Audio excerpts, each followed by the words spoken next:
com relação à elevação do povoado de Russas, da então freguesia de Nossa Senhora do Rosário, das Russas, à condição de vila, foi uma distância grande desde a Ordem Régia, né, de 1765, partiu a Ordem Real do Príncipe Regente, informando que fosse elevada a vila, povoados e freguesias ali da Ribeira do Jaguaribe. Nessa data não é elevada à categoria de vila o povoado, a freguesia de Russas, em parte por conta do domínio, do controle do poder paroquial, do poder que já estava estabelecido e que juntava ao seu poder espiritual o poder temporal, atuando nesses dois campos do poder. No entanto, se via ameaçado pela instituição de uma vila onde seriam eleitos vereadores, 3 vereadores. Um deles seria o responsável pela administração da vila, e tudo isso fazia frente ao projeto de poder da igreja local naquela época. Então houve também essa resistência. Por exemplo, essa ordem que foi emitida, que foi dada em 1765, ela deveria ser afixada à lei, à ordem, pelo vigário do município aqui de Russas, ser afixada na porta principal da igreja e ser dita, lida, no início das 3 primeiras missas principais da semana.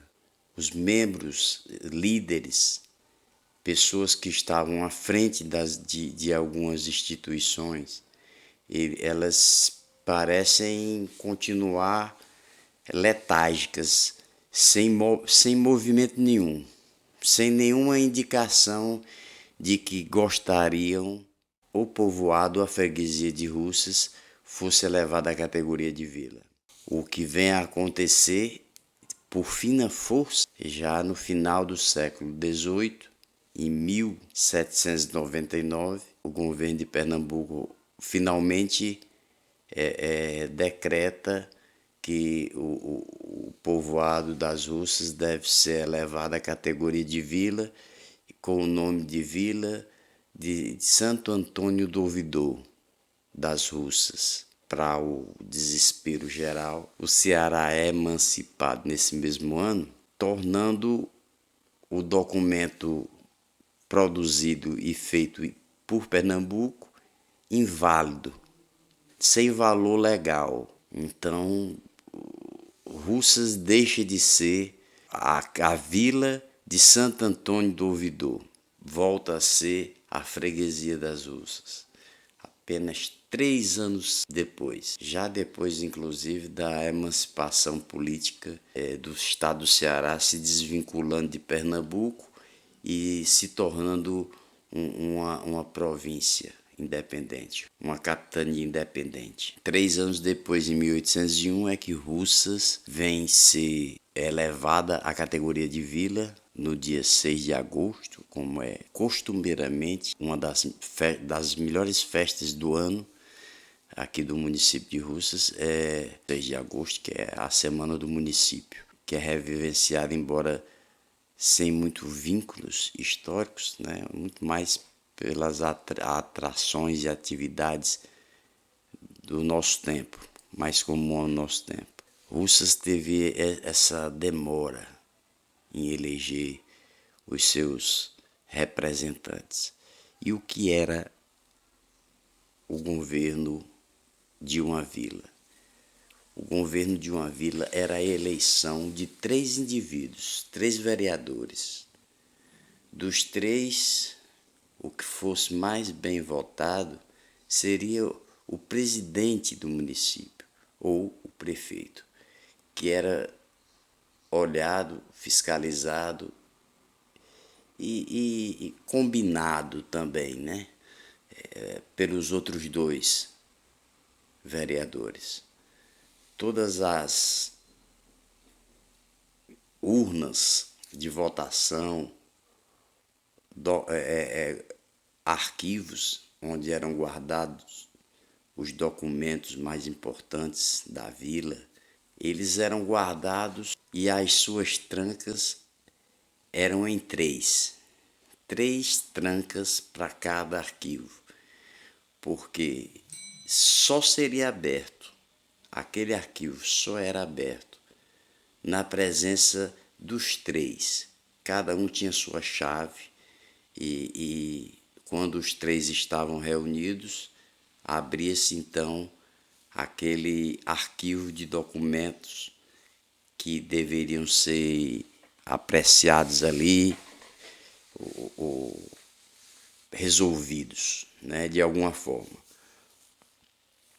Então a estrutura principal da cabeça eram esses três vereadores que comandavam os destinos ou a administração da vila. Mas foram criados muitos outros cargos, como juiz ordinário, juiz de causa, chefe de quarteirão, que era o cidadão responsável pela fiscalização de cada quarteirão para manter a ordem pública estabelecida. Existia aquele sujeito que era responsável por acender as luzes da cidade na época da lamparina, na época do querosene, na época ainda quando o óleo que queimava a iluminação pública era um outro tipo de óleo que eram muito mais fedorentos e até perniciosos à saúde humana, mas saíam acendendo aqueles lampiões públicos que serviam como uma iluminação difícil, mas pelo menos que marcava bem as ruas da vila, para que alguns transeuntes da noite não se perdesse por aí e ficasse mais fácil também a fiscalização de movimentos estranhos ali dentro daquele ambiente do centro da comunidade. Também havia a figura do meirinho, que era o oficial responsável por cumprir as ordens do juiz, as ordens dadas, muitas vezes contra algum prisioneiro. Era o sujeito que, com outros, levavam o condenado a ser exposto no pelourinho. Foi erguido o pelourinho, que em si já era um símbolo de que se passasse um estranho por ali e visse aquele pelourinho, já sabia que havia regras locais, poder local tomando de conta daquela vila. Simbolizava essa autonomia inclusive do castigo, do infringir ao outro, principalmente aos escravos que tentavam fugir, aos escravos que eram forros, mas que eram completamente desconsiderados pela justiça, tinham suas cartas de alforria rasgadas e voltavam à condição de escravos numa grande covardia, como sempre houve covardias dentro deste país tão desigual, tão de viés cruel na sua feição mais realista contra os povos, contra a humanidade de uma forma geral. Existem processos, inclusive de uma escrava que foi assassinada pela sua dona por excesso de castigos.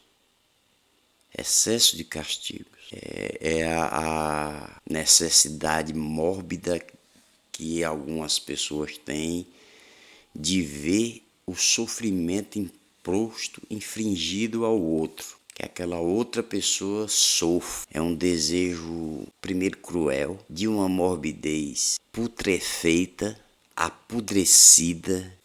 Dessa forma, não era apenas a figura dos 3 vereadores, eram todos esses novos funcionários da vila, incluindo também o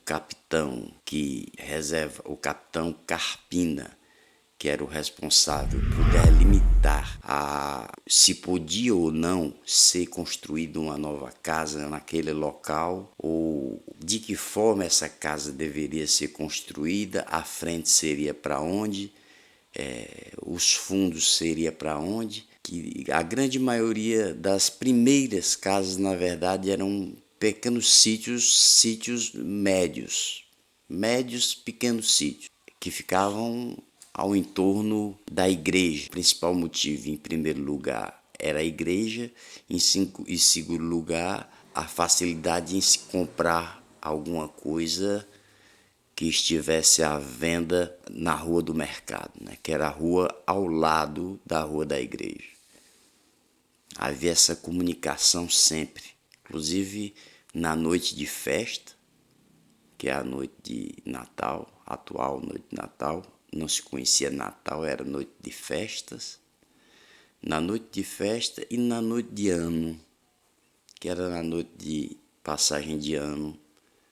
Nessas 2 festas principais, que englobavam aí o Natal, até emendarem com o dia 20 de janeiro de São Sebastião, dia de São Sebastião, eram momentos festivos para o município de Russas, principalmente antes de 1935 ou 25, quando a padroeira Nossa Senhora do Rosário, ao invés de ser comemorada no mês de outubro, como é atualmente, ela é comemorada no dia 6 de janeiro.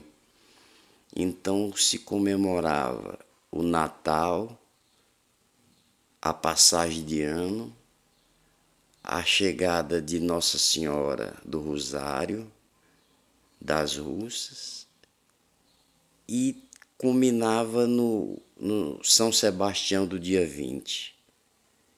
Mas ali ia se peneirando porque em março já tinha São José, que era uma outra grande festa. E depois iam os movimentos pascais, foi todas aquelas atividades da Semana Santa também, no calendário católico. Tudo isso movimentava muito e movimentava tanto a vida espiritual como a vida material, dando a possibilidade de que o comércio, de que o mercado, de que as vendas fossem sempre muito grandes, muito significativas.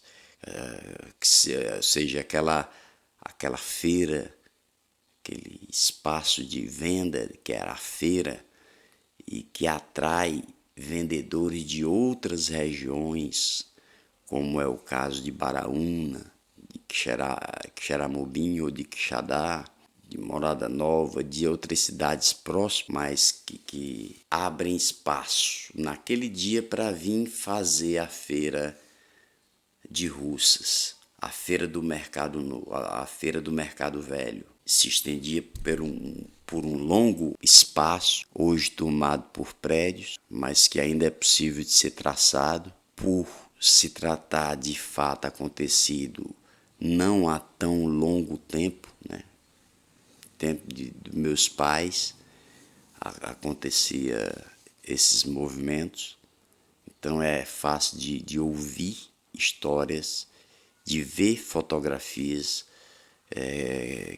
que mostram esse espaço e essa movimentação entre mercado e atividades religiosas que se combinam entre si. Nesse espaço é que se fortalece e se consolida no Vale do Jaguaribe como sendo o maior município do Vale do Jaguaribe, o município de São Bernardo das Rutas. Até hoje, em quantidade desse movimento que se faz a partir dos finais do século XVII, invade o século XVIII, esse ambiente é que faz a história, é que transforma a história